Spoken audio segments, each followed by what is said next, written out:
Hi there. Another in-running scalping example.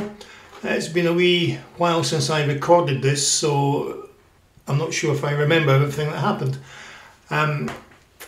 This is another race at Carlisle, 2 miles 5 furlongs novice handicap chase.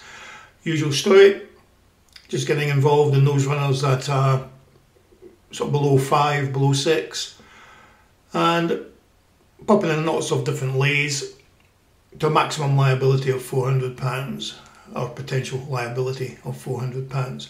Now, if memory serves me correctly with this one, Great Balin Boris actually shot off and took a substantial lead relatively early on in the race, and you can see there from his graph he's shortened in price considerably, which has immediately put me into a little bit of bother. And it's like this, if memory serves me correctly, for much of the race. One of the things to note with this, if you're using this technique, which I didn't employ here, is that if you find yourself on a runner that has shortened significantly and consequently has a potential big red on it, you can accept that loss on that runner by clicking on the green up button next to its name.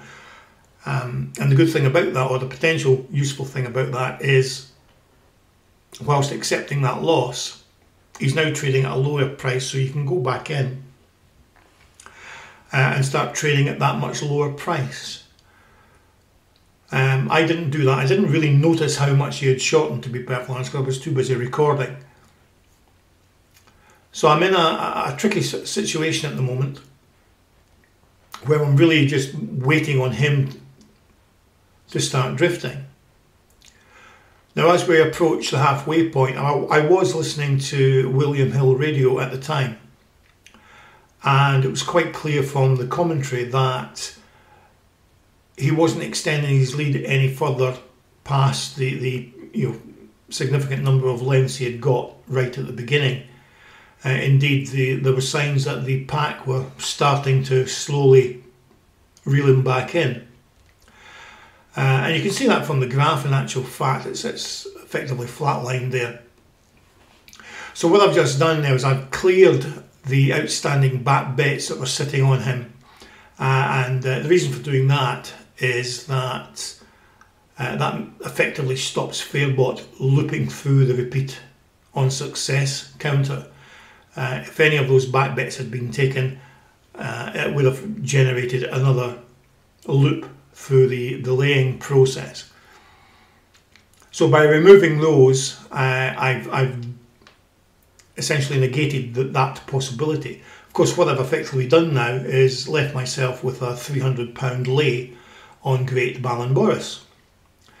But again, the commentary from William Hill was certainly indicating that he was beginning to be reeled in.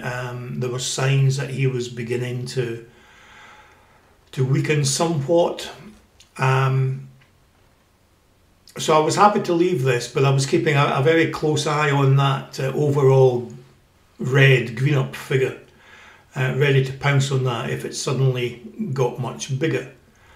But certainly the commentary that I was listening to, I was reasonably happy with waiting. And you can see round about now it starts to increase. We're sitting at 2.7, I'm going up to 2.8 now.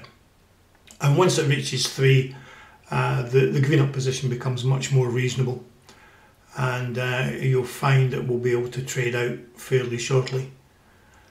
I've obviously got an automated green up position configured, which it fires there just now, but I unfortunately missed the opportunity. I was too slow to react to grab that extra cash, so I wound up with 10 quid, which wasn't the greatest trade, I have to say, but that's an example of the aggressive nature of this type of trading.